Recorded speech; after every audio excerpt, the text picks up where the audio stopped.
Et yop les gars, on se retrouve aujourd'hui pour une nouvelle vidéo, donc sur la E36 parce que j'ai de nouveau un problème.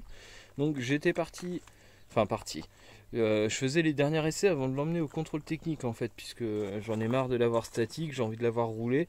Donc je l'ai fait tourner en fait, et très vite j'ai senti une odeur bizarre.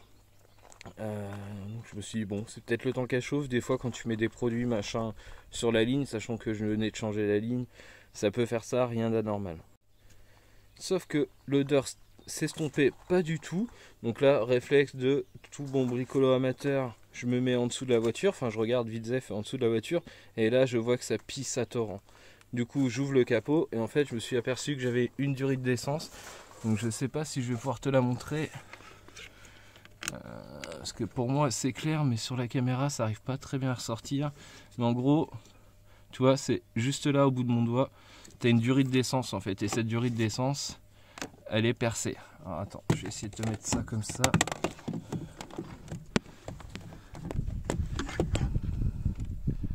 Voilà, là en fait tu vois, je vais te mettre des flèches au montage, mais tu as deux durites, donc qui sont là et là, tu vois au bout de mon doigt là.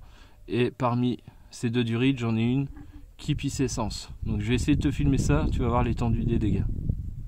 Bon, j'ai essayé de te filmer, mais malheureusement il y a trop de bordel devant. Alors, quand je dis du bordel, hein, c'est des pièces évidemment. Donc j'arrive pas à te montrer, mais en gros en fait si tu veux, quand j'appuie sur une des durites, alors c'est celle de gauche, mais je vais changer les deux par sécurité. Bah là t'as carrément un jet énorme qui se met à propulser de l'essence partout. Donc en l'espace de, je sais pas, 10 minutes peut-être, la voiture elle a perdu une dizaine de litres d'essence. Un litre d'essence à la minute, je te laisse imaginer la conso. Donc je vois plein de mecs aussi qui m'envoient des messages sur Insta qui me disent ouais, le 36 ça consomme fort, machin et tout, qu'est-ce qu'on peut faire? Bah déjà commence par vérifier tes durées d'essence, peut-être que tu en as une tout simplement qui est HS et puis du coup laisse passer de l'essence, ça peut être aussi con que ça, hein. Faut pas oublier pardon, que c'est quand même des bagnoles qui ont pas loin de 30 ans, certaines ont déjà dépassé les 30 ans. Donc évidemment, ce genre de tuyaux, comme les durites de dépression sur le 530D, eh ben ça s'use, ça devient poreux et puis bah ça fait plus le taf quoi. Bon, du coup là on se retrouve en dessous de la voiture. Donc en fait tu vois, c'est ces deux fameuses durites qui posent problème. Et sur celle qui est derrière, bon là je peux pas te montrer, j'ai pas d'accès à la caméra, mais en fait elle est déchirée. Et en haut, donc ça se situe par là, hop, là, tu vois. Juste ici pareil, donc tu as les deux autres bouts de durite et c'est pareil, c'est déchiré au niveau de l'emmanchure, donc en fait c'est pour ça que ça fuit tout simplement. Donc là ce que je vais faire, c'est que je vais enlever les durites, donc c'est pas très compliqué, c'est juste un collier en fait avec une vis au bout, tu vois là, il suffit de desserrer et tu peux enlever les durites. Et puis bah je fais ça et je te reprends après.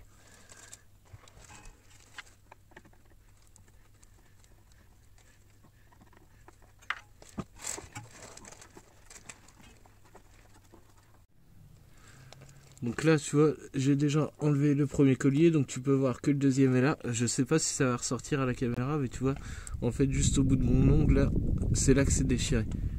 Donc une fois que tu as enlevé le collier, il va falloir que tu fasses des mouvements de haut en bas, puisque là tu es sur une durite rigide, juste au-dessus. Tu vois, la partie qui est là c'est rigide, donc faudrait pas la casser, parce que là ça va être une autre merde. Et ça va être bien plus chiant à changer qu'un flexible. Donc tu fais des petits mouvements de va-et-vient comme ça et ça sort. Donc évidemment ça pisse essence, c'est normal. Rip le téléphone. Voilà. Donc si comme moi tu changes tes deux tuyaux, ce que je te conseille de faire, tu vois, c'est de mettre un bout de scotch bleu. Tu vois, moi j'en ai mis un là et un là-bas. Je vais te mettre des petites flèches parce que je n'ai pas accès là. Mais comme ça en fait ça te permet de savoir où tu dois relier où en fait, parce que si tu enlèves les deux et que tu laisses passer un bout de temps comme moi, forcément j'ai pas tout le temps de m'en occuper, donc je m'occupe de ma voiture quand j'ai 5 minutes, ce qui fait que parfois ça peut arriver que tu oublies où aller quel tuyau avec quel tuyau. Donc là tu vois comme ça avec les bouts de scotch bleu des deux côtés, et ben tu sais que ta durite elle va là à là. Donc je ne l'ai pas fait sur le deuxième côté, puisque le deuxième côté il n'y a rien, donc ceux où il n'y aura rien, ce sera ceux où il y aura la deuxième durite. Bon, du coup, une fois que tu as sorti les deux durites, voilà ce que ça donne. Donc je pense que du coup, il y en a une qui a été remplacée déjà, celle-là. Donc ça ressemble pas à de la durite d'origine. Elle est encore relativement flexible et surtout elle n'est pas déchirée. Par contre l'intérieur tu vois il est un peu mangé. Bon par sécurité de toute façon je vais changer les deux. Mais celle qui fuyait c'est celle-là. Donc là tu peux voir. Je sais pas si tu vas réussir à voir. Ouais, c'est plus de l'autre côté. Tu vois, elle est complètement déchirée en fait. Hop. Donc moi en fait je voyais que le trou qui était ici. Puisque tu avais le collier qui maintenait comme ça, donc qui cachait la misère. Mais en fait là tout du long tu vois, tu as des griffures. Elle est toute mangée. Et de l'autre côté exactement pareil. Donc on va remplacer ça. Je sais pas encore où est-ce que je vais trouver ça. Je pense que je vais faire comme les durites de dépression. Je vais aller au marchand agricole. Je pense qu'il va avoir ça. C'est de la durite qui résiste au carburant, hein, tout simplement.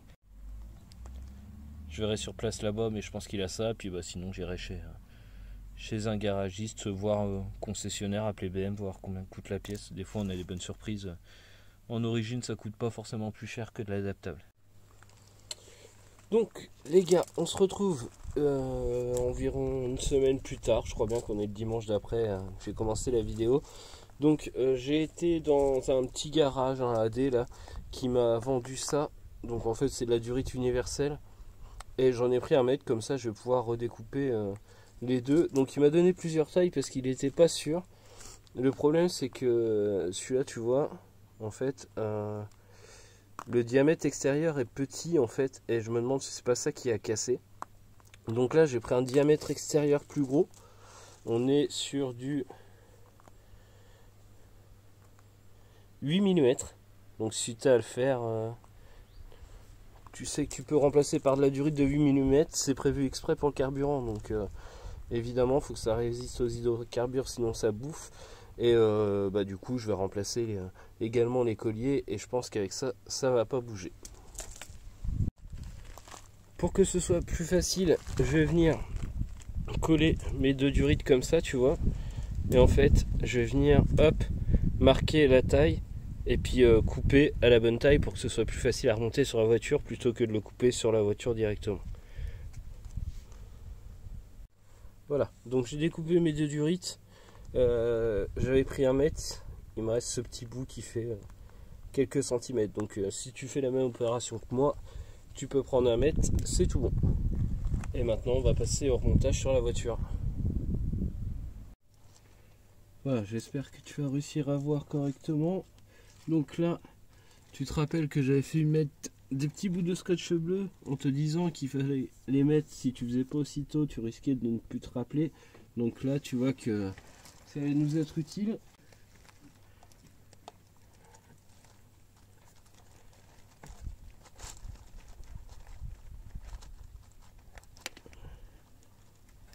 Hop, donc là, j'ai enfoncé ma durite comme tu as vu. Ensuite,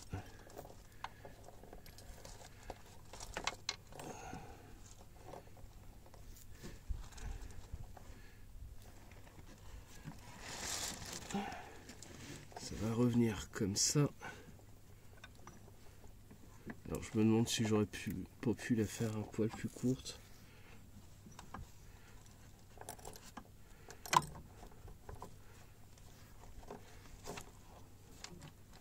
Je pense que c'est pour éviter que le flexible ait trop de jeu.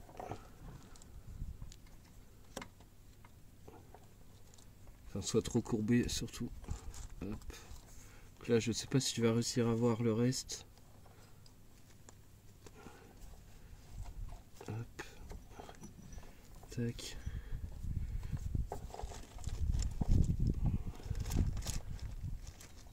Hop.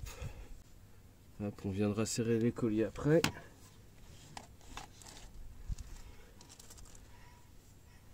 Ensuite, on va mettre celle du haut. Merde, j'ai oublié mes colliers.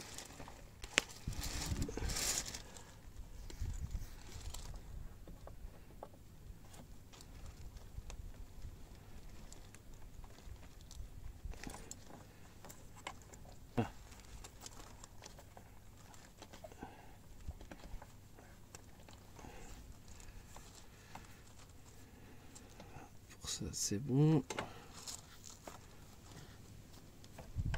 On va les refaire remonter la durite au-dessus. Voilà. Donc là c'est bon, il ne nous reste plus qu'à resserrer les petits colliers. Et puis on sera tout bon. Bon bah voilà les gars. Du coup c'est bon, j'ai été faire un petit essai routier, plus de fuite, plus rien, tout va bien. Donc la prochaine étape, je pense que je vais aller la passer au contrôle, voir ce qu'il nous dit, et puis on va enfin pouvoir rouler avec, et puis après on attaquera un petit peu l'esthétique. Voilà les gars, j'espère que la vidéo vous a plu. N'hésitez pas à liker, puis lâcher un abonnement, un petit commentaire, ça fait toujours plaisir et ça aide au référencement de la chaîne. Et puis je vous dis à bientôt pour une nouvelle vidéo. Ciao. Et pour ceux qui sont restés jusqu'au bout, j'ai une petite surprise pour vous les gars. Donc si vous n'avez pas Instagram, vous n'avez pas vu, mais j'ai été acheter des jantes. Donc voilà, c'est des répliques E39. Elles sont pas en état hyper clean, tu vois. Alors désolé pour l'état de mes mains, je viens de faire de la mécanique. Donc là en fait, tout le bord des jantes frotté parce qu'en fait, elles ont un déport plutôt important. C'est pas marqué dans la jante vu que c'est des répliques, donc je ne sais pas combien font, mais je pense que le déport est plutôt important. Et du coup les pneus là c'est du 235 et malgré ça ils dépassent pas la jante, ce qui fait que la première chose qui touche le trottoir c'est la jante, ce qui explique l'état. Donc on va les refaire complètement, bien évidemment, je vais pas les laisser comme ça, mais là j'ai fait un petit montage à blanc pour avoir un aperçu du résultat. Et la deuxième partie, c'est des combinés filetés. Donc c'est pour la E39, bien évidemment, la E36 on a déjà.